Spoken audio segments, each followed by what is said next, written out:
So very good morning. 2024 से लेके 2019 तक जितने भी पेपर्स हमने अभी तक सॉल्व किए हैं, उसके साथ मैंने एक कोशिश ये भी करी थी आपको कि उसमें जो चैप्टर्स जिसके ज़्यादा ही इम्पॉर्टेंट क्वेश्चंस आते रहे उसको भी आपको सॉल्व कराता रहूं।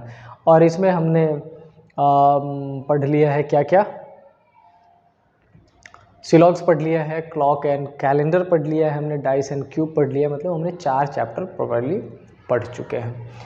अब आपके पास जो टॉपिक बचे हैं उसमें से जिसमें से ज़्यादा सेक्शंस आता है, एक तो आपका हो जाएगा coding decoding, alphabetical series, direction, distance, order, ranking and blood relation. ये 5 टॉपिक है जिसके। अच्छा, इन सब में से अगर मैं बोलूँ तो आपको कोडिंग डिकोडिंग के क्वेश्चंस मिलते हैं, एक क्वेश्चन हमेशा मिलता है, लेकिन ऑर्डर रैंकिंग जो सेगमेंट है ना, उसके क्वेश्चंस जब कभी भी आते हैं सी सेट में 2 से 3 क्वेश्चंस मेरे को देखने को मिला है। इंपॉर्टेंट टॉपिक है, सी सेट में तो है ही, बैंकिंग के लिए भी इम्पॉर्टेंट है। ऑल्दो थोड़ा सा कम आजकल आने लगे हैं बैंकिंग वाले सेगमेंट में, लेकिन पढ़ना ज़रूरी है क्योंकि क्वेश्चन उससे आता है, भले एक ही क्यों ना हो।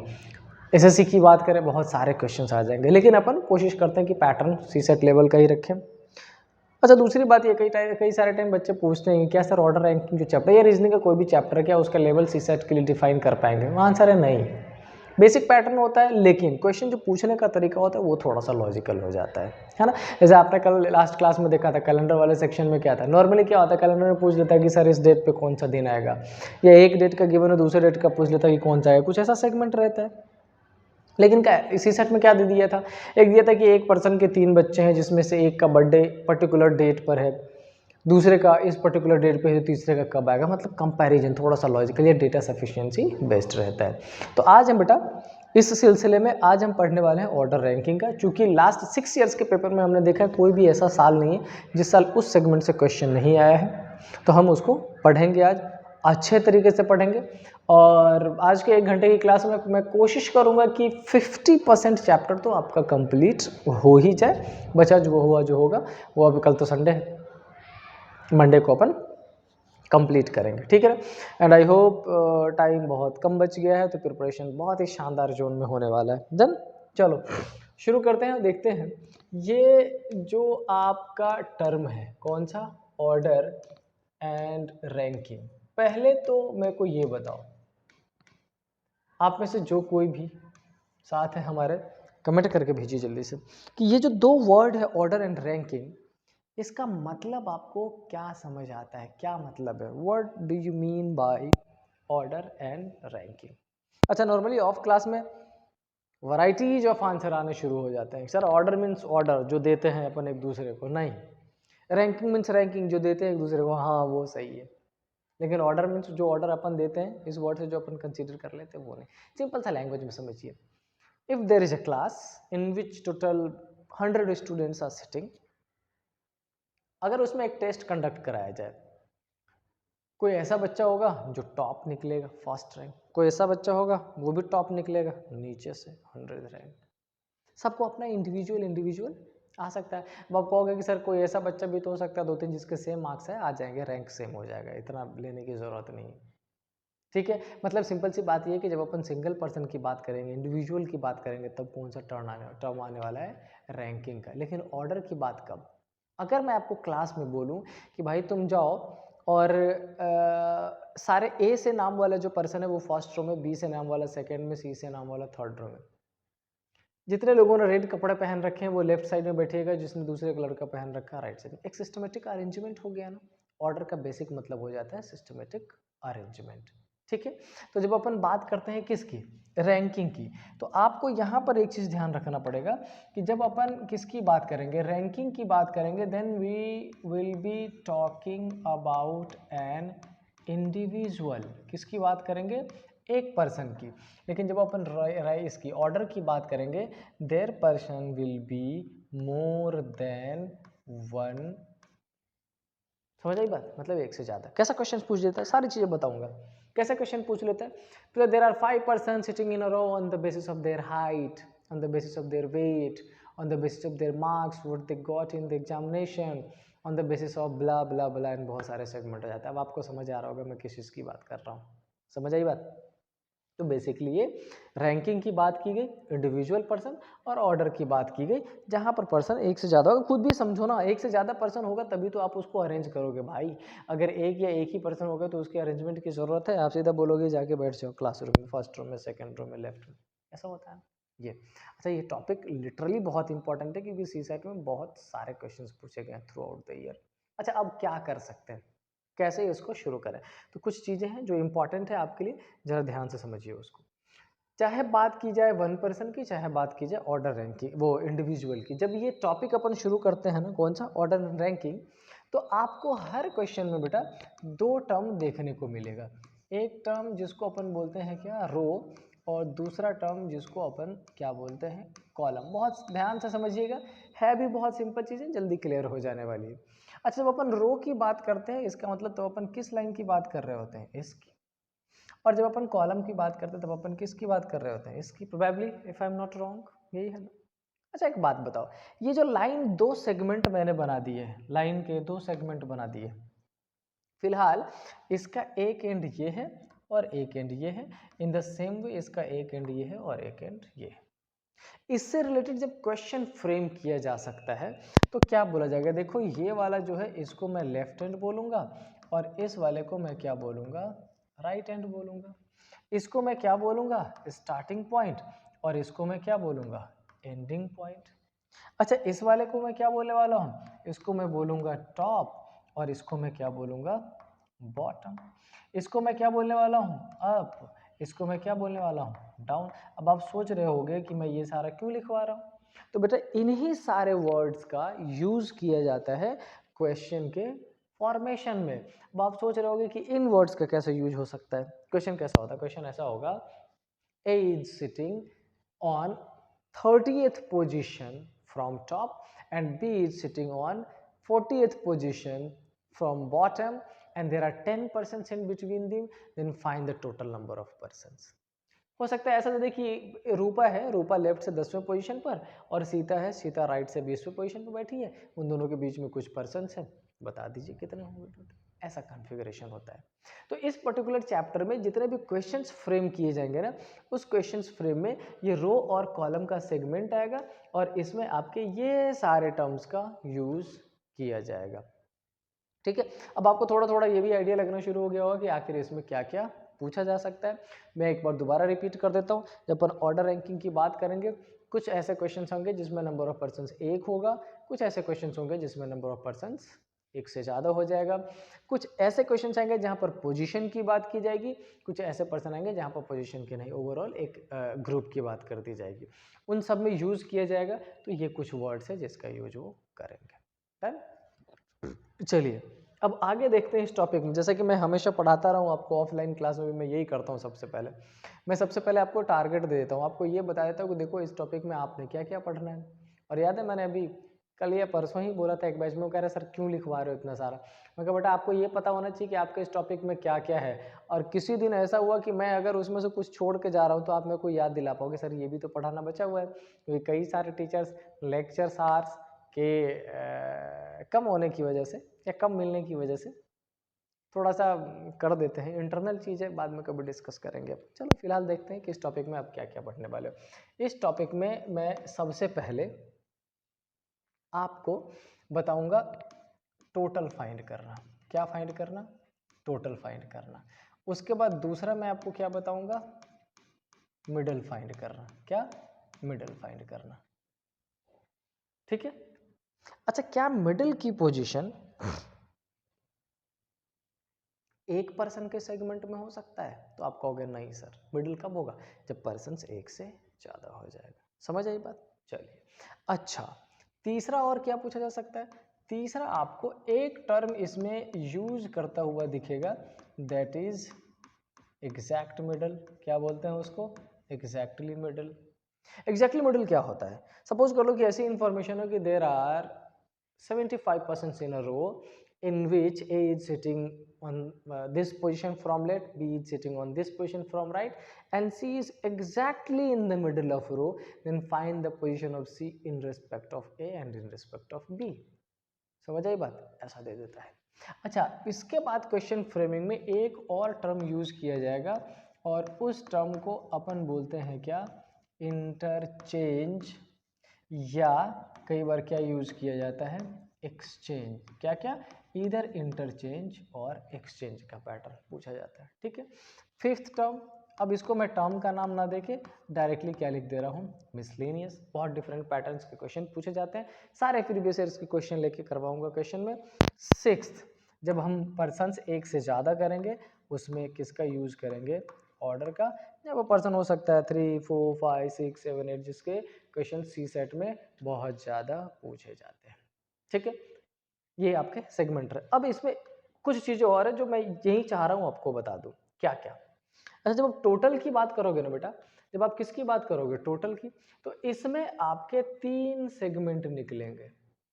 पहला वो जब एक पर्सन की बात की जाएगी, इन्फॉर्मेशन होगा कि ए की पोजीशन लेफ्ट से 10 है और बी की पोजीशन उसी, सॉरी, ए की पोजीशन लेफ्ट से 10 है और उसी ए की पोजीशन राइट से 20 है, then find the total number of persons. समझ आई बात, ये यानी कि सिंगल पर्सन के बारे में बात की जाएगी, किसकी, सिंगल पर्सन की बात की जाएगी तब। लेकिन जब इसी टोटल में नंबर ऑफ पर्सन एक से ज़्यादा हो जाएगा, तब बेटा आपसे 2 चीज़ें पूछी जा सकती है। एक तो कितने मिनिमम पर्सन होंगे, और दूसरा क्या पूछा जा सकता है, कितने मैक्सिमम पर्सन होंगे। ठीक है, ये जितनी चीज़ें समझने की वो पहले मैं समझा दे रहा हूँ, फिर धीरे धीरे जब अपन अंदर चलेंगे तो डिटेल्स में पढ़ेंगे इसको, फिलहाल बस समझिए। अच्छा, उसके बाद ये जो एक्स्ट्रा टर्म बच गए जो यहाँ लिखा है, इन सब क्वेश्चन को 2 तरीके से पूछा जा सकता है। एक कैसा, एक जिसको बोलते हैं नॉर्मल पैटर्न, और एक जिसको बोलते हैं कैसा, ओवरलैप का पैटर्न। और मेरे जो पुराने बच्चे हैं या मैं जिनको अभी पढ़ा रहा हूँ ऑफलाइन क्लासेस में, 4-5 दिन पहले ही ये चैप्टर मैंने कराया, उन सबको समझ आ रहा होगा कि ये नॉर्मल क्या होता है, ओवरलैप क्या होता है। ठीक है, समझिए इसको। सपोज कर लो कि एक पर्सन लेफ्ट से चलना शुरू करता है और एक पर्सन राइट से चलना शुरू करता है, and they started moving towards each other. While moving towards each other, if they do not cross each other, पहले ही रुक जाता है, नॉर्मल कंडीशन। बट कोई ऐसा सिचुएशन हो इन विच दे क्रॉस ईच अदर, ऐसा क्या हो जाता है, ओवरलैप का। क्या यही डिफिनेशन है, नहीं, इसका और भी डिफिनेशन है। कैसा, समझ लो। सपोज कर लो कि एक पर्सन इस एंड से चलता हो, एक पर्सन इस एंड से चलता हो, और ये एक दूसरे से पहले रुक गया क्योंकि इनके बीच में कुछ पर्सन्स पुट कर दिए गए, नॉर्मल कंडीशन। ओवरलैप में एक पर्सन इधर से चलता हो, दूसरा पर्सन इधर से चलता हो, बट रुकता नहीं हो, क्रॉस कर जाता हो, ये क्या हो जाएगा, ओवरलैप की कंडीशन। क्या इसको पहचानने के और भी फॉर्मेट है सर, हाँ बिल्कुल है ना। कैसा, अगर किसी क्वेश्चन में टोटल बड़ा हो जाता हो किससे, गिवन लेफ्ट और राइट से, क्या हो जाएगा, नॉर्मल। और किसी क्वेश्चन में टोटल छोटा हो जाता हो छोटा हो जाता हो किससे, लेफ्ट प्लस राइट से, क्या हो जाता है, ओवरलैप। ये इस चैप्टर के इंट्रो का बेसिक है, जिससे रिलेटेड ये पूरा ही चैप्टर अपन पढ़ने वाले हैं। और अब मैं सबसे पहला टोटल में सिंगल जो इंडिविजुअल का सेगमेंट होता है उससे शुरू करूंगा। एक सिंपल सी बात समझ लीजिए कि आज की क्लास में और एक क्लास और होगी ऑर्डर रैंकिंग, अगर 2 क्लास आपने कर लिया, मैं इतने बेसिक से उठाने वाला हूँ इस टॉपिक को कि अगर किसी 5th क्लास के बच्चे को भी इसमें बिठा दिया जाए, तो जब कल ये क्लास ख़त्म होगी उसके बाद ऑर्डर रैंकिंग का क्वेश्चन से वो ढूंढेगा कि कहाँ है, मेरे को मिले, मेरे को सॉल्व करना है, क्योंकि मेरे को अच्छे से समझ आ चुकी चीज़। इतने बेसिक से शुरू करने वाला हूँ मैं। ठीक है, एक बार इसको नोट डाउन करिए, स्क्रीनशॉट लेना है स्क्रीनशॉट लीजिए।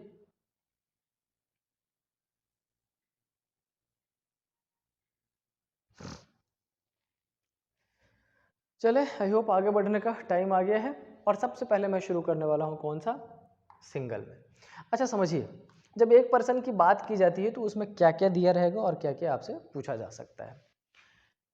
उस सिंगल पर्सन वाले कॉन्सेप्ट में आपके पास इंफॉर्मेशन दी जाएगी लेफ्ट, इंफॉर्मेशन पॉसिबल है किसकी, राइट, और इंफॉर्मेशन पॉसिबल है किसकी, टोटल की। अब आप कहोगे सर आपने उधर मिडिल लिखवाया, वो तो लिखवाया नहीं बेटा, वो इसमें नहीं आएगा, वो एक से ज़्यादा वाले पर्सन में आएगा। अच्छा, होगा क्या, अगर आपके पास लेफ्ट और राइट की इंफॉर्मेशन दी जाएगी तो आपसे क्या पूछ लेगा, टोटल। इन केस आपसे लेफ्ट और राइट की नहीं, आपके पास लेफ्ट दे रखा हो और टोटल दे रखा हो, तो आपसे क्या पूछ लेगा? राइट। और इन केस थर्ड कंडीशन हो जिसमें राइट के साथ टोटल की इंफॉर्मेशन गिवन है, तो क्या पूछ लेगा आपसे? लेफ्ट।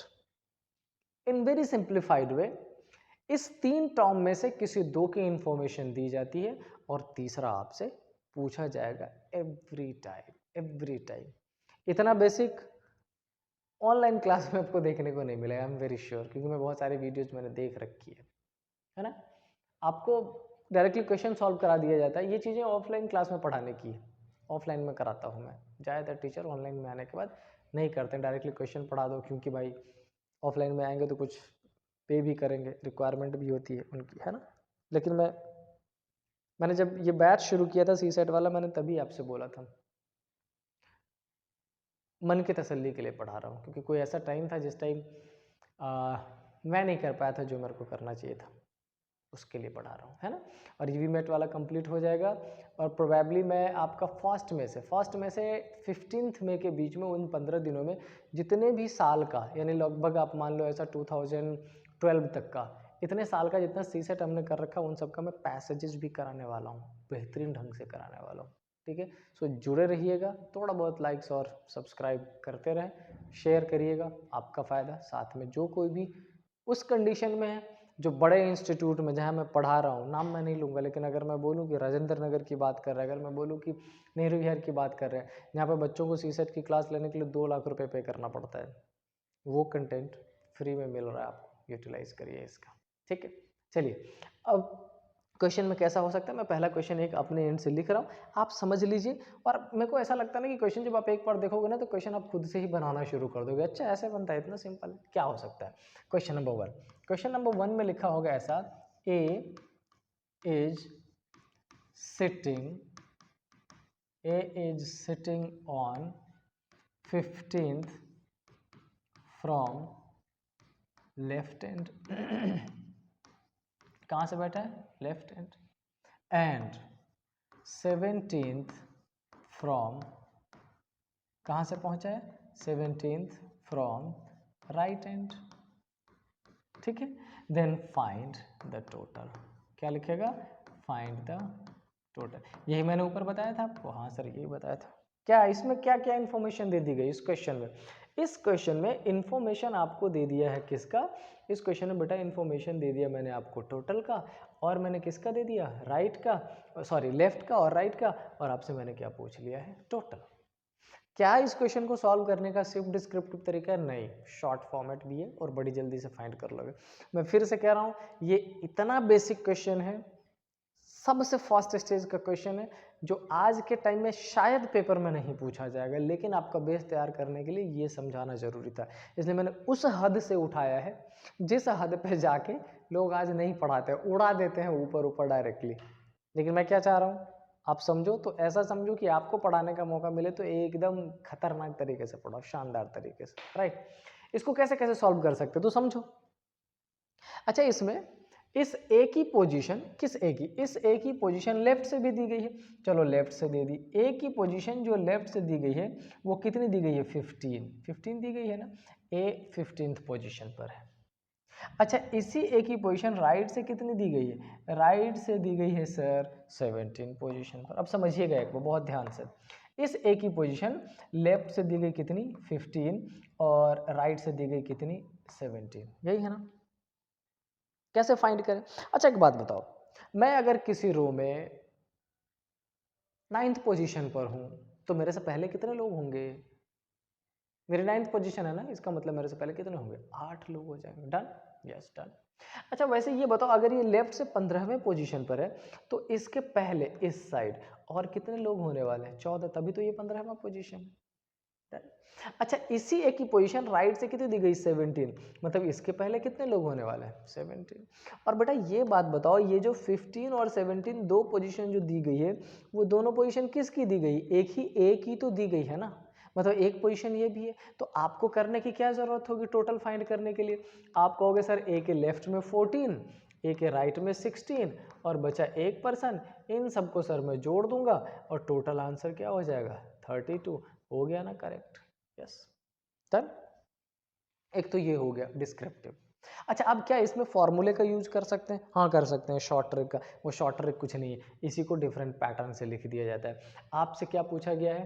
टोटल। आपको क्या फाइंड करना है? टोटल। आप क्या करोगे टोटल में?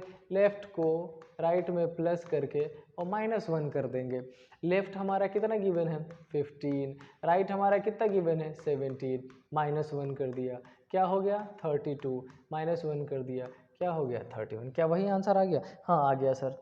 ये 32 नहीं, ये क्या आ गया? 31। क्या वही आंसर आ गया? हाँ आ गया सर। पैटर्न सेम है? Yes pattern same. क्या सॉल्व करने का तरीका डिफरेंट है? थोड़ा सा डिफरेंट है, लेकिन मैं तो यही कहूँगा कि नहीं अभी भी डिफरेंट नहीं, समझ लो इसको। अच्छा एक बात बताओ,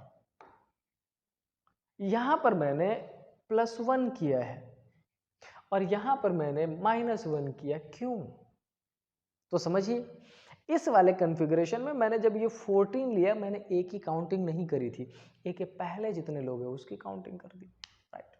अच्छा 16 लिया मैंने, तब भी ए को छोड़ा था, ए की काउंटिंग नहीं करी थी, मैंने 16 एंड देन फाइनली ए को लिख लिया, है ना। लेकिन यहाँ पर जब मैंने 15 लिया तो मैंने लेफ्ट से ए की पोजीशन तक काउंटिंग करी, मतलब ए की काउंटिंग की है मैंने। अच्छा जब मैंने 17 लिया तो मैंने फिर से ए तक पोजीशन ली, मतलब मैंने ए की काउंटिंग की है। और तब चूंकि मैंने ए की काउंटिंग 2 बार कर ली है, इसलिए मैंने क्या कर दिया है? -1। इसलिए फॉर्मूला बन जाता है लेफ्ट प्लस राइट -1। समझ आया? आई होप बहुत अच्छे से चीज़ें क्लियर हो रही होंगी, क्योंकि मैं कोशिश में ही इसी की हूँ कि आपको ऐसा समझ में आए कि दोबारा इसके लिए कहीं और जाने की ज़रूरत ना हो। डन? अच्छा एक बात बताओ, ये मैंने एक यहाँ पर फॉर्मूला लिख दिया, क्या फॉर्मूला लिख दिया? मैंने लिख दिया टोटल फाइंड करने का, क्या लिखा है? Left plus right -1। क्या लेफ्ट भी फाइंड कर सकते हैं? हाँ कर सकते हैं, कैसा? Total minus right +1। क्या राइट भी फाइनल कर सकते हैं? हाँ कर सकते हैं, टोटल माइनस लेफ्ट +1, है ना। अच्छा इस सेगमेंट में एक चीज़ का ध्यान रखिएगा, कई बार क्वेश्चन में टॉप बॉटम यूज़ कर ले, up side down side use कर ले, तो अपने को ये पता होना चाहिए कि इस फॉर्मूले का कैसा यूटिलाइज करेंगे। इसमें बहुत कुछ खास नहीं है, बस ध्यान रखिएगा। नेम मैंने चेंज कर रखा है, लेफ्ट राइट यूज़ कर रहा हूँ, आप टॉप बॉटम गिवन हो टॉप बॉटम यूज़ कर लीजिए, ठीक है। चलो एक क्वेश्चन मैं लिखवाता हूँ और बेसिक पैटर्न मैं ही सॉल्व करूँगा साथ में, पहले आप कर लेना फिर मैं करूँगा, चेक कर लेते हैं। सपोज कर लीजिए कि इस ए की पोजीशन लेफ्ट से दे दी गई कितनी? 25। और इसी ए की पोजीशन राइट से दे दी गई कितनी? 35। और आपसे टोटल पूछ लिया जाता हो, क्या हम आंसर फाइंड कर पाएंगे? कर पाएंगे क्या? यस फाइंड कर पाएंगे। कैसे? मैंने अभी अभी बताया कि लेफ्ट और राइट को अगर आप प्लस करोगे फॉर्मूले वाले मेथड से, तो आपका ये कितना आने वाला है? 60। उस कंडीशन में -1 करना पड़ेगा, आंसर क्या हो जाएगा? 59। डन? एक कंडीशन ये हो गया, एक क्वेश्चन। मैं क्वेश्चन कोड में लिखवा रहा हूँ, समझ लीजिएगा। एक ही पोजीशन लेफ्ट से 25, एल इक्वल टू लेफ्ट, और एक ही पोजीशन राइट से, मतलब एक ही पोजीशन दोनों एंड से दी गई है। डन? अच्छा एक बात बताओ, अगर क्वेश्चन में टोटल गिवन हो, क्या गिवन हो? टोटल। आपसे बोल दिया जाता हो कि सर इस रो में टोटल 50 बॉयज है, उस 50 बॉयज में एक पर्सन ऐसा है जिसका नाम है क्या? रितेश, और उसकी पोजीशन सर 24th है, कहाँ से? लेफ्ट हैंड से। तो सर आप इसी रितेश की पोजीशन बताइए, कहाँ से? राइट हैंड से। समझ आई बात? मैं पहला डिस्क्रिप्टिव बता देता हूँ इसी सेगमेंट का कि डिस्क्रिप्टिव आप कैसे फाइंड करोगे, और उसके बाद फिर मैंने यहाँ लिख ही रखा है, आप डायरेक्टली चाहोगे तो फॉर्मूले से फाइंड कर सकते हो, ठीक है। चलो देख लेते हैं। अच्छा अगर मैं डिस्क्रिप्टिव बोलूँ तो आपको ये पता है कि आपके इस रो में टोटल पर्सन्स कितने बैठे हुए हैं? टोटल 50 बैठे हुए हैं, ठीक है। अच्छा इसमें रितेश की जो पोजीशन है वो लेफ्ट से कितनी है? लेफ्ट से उसकी पोजीशन है 24, यहाँ पर आ गए, और रितेश की पोजीशन ले ली कितनी? 24। डन? अच्छा एक बात बताओ, टोटल कितने पर्सन्स थे? 50। 50 में से रितेश तक पहुँचते पहुँचते 24 खत्म हो गए, तो इस साइड जो बचे हुए बच्चे होंगे वो कितने हो जाएंगे? सर 25, वो 50 में से 24 चले गए, कितने बच गए? 26। डन? लेकिन ये हमने आंसर फाइंड नहीं किया, हमने फाइंड किया कि रितेश के राइट में कितने पर्सन हैं। अब हमसे क्या पूछा है कि आप रितेश की ही पोजीशन बताओ राइट हैंड से, कैसे फाइंड करोगे? एक बात बताओ, अगर इसके राइट में 26 है तो रितेश पे पहुंचने के लिए एक और तो काउंटिंग करनी पड़ेगी ना, कितना हो जाएगा? समझ आया? अच्छा, यही अगर आप फॉर्मूले से देख लो, आपसे क्या पूछा है, राइट से पूछा है ना, राइट वाला मैंने लिख रखा है। आप क्या करोगे, right equal to total minus left और प्लस 1। आपका क्या हो जाएगा, ये 26 और प्लस 1 और फाइनल आंसर आपका क्या निकलेगा, 27। अब आप ये कह सकते हो कि सर वहाँ पे प्लस 1 क्यों किया, क्योंकि जब मैंने 50 में से 24 माइनस किया था तो मैंने एक ही पोजीशन को माइनस कर दिया था, इसलिए हमें क्या करना पड़ा है, प्लस 1 करना पड़ा है। समझ आई बात? ये इतना सिंपल टॉपिक लग रहा है, क्यों? क्योंकि अभी हम बेसिक से भी बेसिक पैटर्न पे हैं और ये सेगमेंट आपका समझना बहुत ज़रूरी है ताकि आपके दिमाग में पोजीशन क्लियर हो जाए, कैसे रिकॉग्नाइज करते हैं, कैसे पुट करेंगे डिस्क्रिप्टिव पैटर्न में, कैसे फॉर्मूले से पुट करेंगे, शॉर्ट ट्रिक का यूज़ करेंगे वो। ठीक है, तो ये जो बेसिक वाला पैटर्न मेरे को लगता है 2 क्वेश्चन से ज़्यादा करने की ज़रूरत नहीं है, मैंने ऑल्दो 3 करा दिया है, आप इसको देख लीजिएगा एक बार सही से। मैंने आपको टोटल फाइंड करना भी बता दिया, आप टोटल कैसे फाइंड करोगे ये मैंने यहाँ मेंशन कर दिया है, एक क्वेश्चन का आंसर फाइंड करके, और उसके बाद उसका यहाँ पर फॉर्मूला मेंशन कर दिया है, फिर आप लेफ्ट राइट की पोजीशन भी फाइंड कर चुके हो। अब अपन चलेंगे किस पर, जब आपको फाइंड करना पड़ेगा टोटल, लेकिन वहां जब आपसे क्वेश्चन पूछ लेगा मिनिमम और मैक्सिमम की कंडीशन, समझ आ रही बात, तब आपको समझना पड़ेगा कि कैसे मिनिमम और मैक्सिमम फाइंड करेंगे अपन। डन? चलिए, अच्छा इसमें क्या पूछा जा सकता है, क्या इसमें भी नंबर ऑफ पर्सन एक ही रहेंगे, नहीं, कितने हो जाएंगे, 2। इंफॉर्मेशन कैसी आ सकती है, क्या पूछा जा सकता है 2 पर्सन में, समझो आपसे क्या क्या पूछा जा सकता है 2 पर्सन की बात करें तो, हो सकता है आपसे दे दे एक ही पोजीशन लेफ्ट से, एक दूसरा पर्सन उसकी पोजीशन कहाँ से दे दे, राइट से, फिर आपसे उस क्वेश्चन में और क्या दे देगा, टोटल, और फिर बेटा उसमें एक नया इंट्रोडक्शन हो जाएगा, वो क्या हो जाएगा, मिडिल का। ठीक है, ये आपको मिलेंगी 4 चीजें। अच्छा, सिंगल वाले पर्सन में कितनी चीजें मिल रही थी, 3, कौन कौन सा, लेफ्ट राइट टोटल, लेकिन पर्सन जैसे ही 2 आ गया, क्या इसमें ऐड ऑन कर दिया, मिडिल। अच्छा, अब क्या होगा समझो। अच्छा, एक बात और, जब 3 वाले में था तो मैंने आपको बताया कि किसी 2 की इंफॉर्मेशन दी जाती है और तीसरा आपसे पूछा जाता है। लेफ्ट राइट दे दिया तो टोटल पूछ लिया, लेफ्ट टोटल दे दिया तो राइट पूछ लिया, राइट टोटल दे दिया तो लेफ्ट पूछ लिया। वही यहाँ पर चलेगा, यहाँ पर क्या चलेगा ये समझिए। आपसे अगर लेफ्ट राइट और टोटल गिवन हो तो आपसे क्या पूछ लेगा, मिडिल पूछ लेगा। फास्ट पॉसिबल है कि आपसे क्या दे दिया हो, लेफ्ट दे दिया हो, राइट दे दिया हो और क्या दे दिया हो, मिडिल, तो क्या पूछ लेगा, टोटल दे देगा। हो सकता हो टोटल और मिडिल की कंडीशन गिवन हो। फोन आ गया, 1 मिनट। किसका, टोटल और मिडिल की कंडीशन गिवन हो तो आपसे क्या पूछ लेगा, राइट और लेफ्ट का। तो सिंपल सा कहने की ये मैं कोशिश कर रहा हूं कि out of these 4 any 3 informations will be given, और एक ऐसा होगा जो आपसे पूछ लिया जाएगा। समझ आई बात? तो आपको ध्यान रखने की जरूरत है। मैं एक क्वेश्चन का थोड़ा सा ब्रीफिंग कर देता हूँ, क्वेश्चन सॉल्यूशन आज नहीं कराऊंगा, नेक्स्ट डे सॉल्यूशन कराऊंगा, क्योंकि हेड ऑफिस से फोन आना शुरू हो गया है, जाना पड़ेगा मेरे को। चलिए देख लेते हैं। अच्छा, क्वेश्चन में आपसे क्या पूछा जा सकता है, क्वेश्चन में देखो एक बार ध्यान से देखो, यही लिख देता हूँ मैं क्वेश्चन आपका, ज़्यादा दूर नहीं चलते हैं, इसी पेज पे क्या पूछा जा सकता है। पूछा जा सकता है बेटा कि ए की जो पोजीशन है वो लेफ्ट से कितनी दी गई है, 30। आई होप आप समझ रहे होंगे, कोड समझने लग गए होंगे आप, ठीक है। अच्छा, बी की पोजीशन राइट से दी गई है कितनी, 50, और इन दोनों के बीच में जिसको अपन क्या बोलेंगे, मिडल, मिडल में कितने परसेंट्स गिवन है, मिडल में 10% गिवन है। कितनी इन्फॉर्मेशन दे दिया, लेफ्ट से, राइट से और मिडल से 3 इन्फॉर्मेशन। अच्छा, इन तीनों इन्फॉर्मेशन का यूज करके अब आपसे पूछा जाएगा कि find the total number of person in the row, but इस टोटल में आपसे क्या क्या पूछा जाएगा, इस टोटल में आपसे एक तो पूछ लिया जाएगा कि भाई एक काम आप करो, आप बताओ कि इनका यूज़ करके मैक्सिमम कितने पर्सन्स हो सकते हैं, या आपसे ये पूछ लेगा कि इन इंफॉर्मेशन का यूज़ करके ये बताओ कि इसमें मिनिमम कितने पर्सन्स हो सकते हैं। मतलब कितने क्वेश्चंस बन जाएंगे, 2 क्वेश्चन, एक क्या पूछ लेगा मैक्सिमम, दूसरा क्या पूछ लेगा मिनिमम। समझ रहे हैं बात? मैक्सिमम मैंने आपको बता ही दिया है, मैक्सिमम का मतलब ये होता है कि एक लेफ्ट से चलेगा, एक राइट से चलेगा, but while moving towards each other वो एक दूसरे को क्रॉस नहीं करेगा, पहले रुक जाएगा और उसके बीच में कुछ आ जाएंगे, वो मैक्सिमम। लेकिन अगर मिनिमम की बात करें तो एक पर्सन लेफ्ट से चलना शुरू करेगा, एक राइट से, and they will cross each other, और उस कंडीशन में क्या हो जाता है, मिनिमम का सिचुएशन। और उसी को मैंने वहाँ पे क्या बोला था, normal and overlap. I hope आपको याद होगा। डन। अच्छा, इस वाले सेगमेंट में जब मैक्सिमम और मिनिमम की अपन बात करेंगे तो आपको एक चीज़ और ध्यान रखना पड़ेगा, और वो मैं आपको बताऊंगा कि यहाँ पर बेटा कुछ एक्सेप्शन भी आने वाले हैं। क्या आने वाला है, एक्सेप्शन। कुछ ऐसी कंडीशन आएगी, कुछ ऐसा क्वेश्चन पूछा जाएगा जिसमें वो सारी इंफॉर्मेशन दी जाएगी जो नॉर्मल क्वेश्चन में होगा। पूछा जाएगा आपसे मैक्सिमम और मिनिमम, कुछ ऐसे पैटर्न आएंगे जिसमें आप मैक्सिमम फाइंड कर लोगे, minimum can not be determined हो जाएगा। कुछ ऐसा हो जाएगा जिसमें आप मिनिमम फाइंड कर लोगे, maximum can not be determined हो जाएगा। समझ रहे हो? लेकिन उसके पहले हम इस वाले पैटर्न को अच्छे से समझेंगे।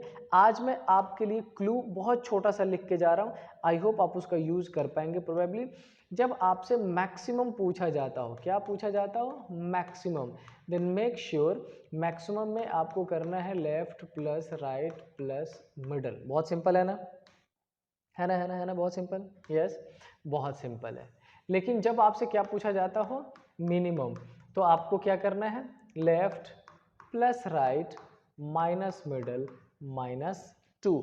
आज मैं क्लास में इससे ज़्यादा नहीं कुछ कराने वाला हूँ, आपको बस मैंने क्लू दे दिया है ताकि आप में से अगर किसी ने पढ़ रखा हो तो आपको समझ में आ जाए क्या है। बट फिर मैं पहले कल डिस्क्रिप्टिव समझाऊंगा, उसके बाद में फॉर्मूला बताऊंगा ये बना कैसे। मैं फॉर्मूले से आंसर फाइंड करके नहीं बताता तो बताऊंगा भी नहीं, मैं आपको ये बता दूंगा कि इस फॉर्मूले को फ्रेम कैसे किया गया, बनाया कैसे गया। आप उसको सॉल्व आउट कर लीजिएगा, कोशिश करिएगा आपसे सॉल्व हो जाए तो उसको पहले करके कमेंट कर दीजिएगा उस पर। ठीक है, चलो तो यही ख़त्म करते हैं। बट उससे पहले एक चीज़ ये कि ये बहुत शानदार टॉपिक है, बहुत शानदार तरीके से अपन पढ़ रहे हैं और अच्छे तरीके से इसको ख़त्म करेंगे। अगर एक क्लास देखते हैं तो दूसरी भी जरूर देखिए, ताकि आपका कॉन्सेप्ट इस तरह से क्लियर हो जाए कि दोबारा कहीं से भी, चाहे आप एसएससी लेवल की बात करें, बैंकिंग की बात करें, C SAT, IP MAT, CA foundation, कहीं पर भी अगर ये चैप्टर आता है, सीयूईटी, उसमें के क्वेश्चन आपसे छूटने न पाए। क्योंकि आप एक चीज़ तो देख ही रहे हो कि मैं इसमें बहुत बेसिक से जहाँ मैंने शुरू किया है, क्लास के एंड होते होते आपको कुछ ऐसे क्वेश्चन मिलने शुरू हो जाएंगे, लगेगा अरे बाप रे ये ऑर्डर रैंकिंग का क्वेश्चन है, कहोगे हाँ ये क्वेश्चन। ठीक है, तो कल मिलते हैं, मिनिमम मैक्सिमम वाला सेगमेंट कल पढ़ेंगे, मिडिल कैसे फाइंड करते हैं वो पढ़ेंगे, एग्जैक्ट मिडिल है, इंटरचेंज एक्सचेंज है, मिसलेनियस के पार्ट है, ऑर्डर है। प्रोबेबली एक क्लास पूरी ही जाएगी, 1 घंटे सवा घंटे की। ठीक है, तो मिलते हैं कल, तब तक खूब पानी पिए, अपने आप को अच्छे से रखें, हेल्दी रखें। गर्मी बहुत बढ़ गई है लेकिन पेपर बहुत करीब है तो टाइम देते रहें। सो स्टे हैप्पी, जय हिंद।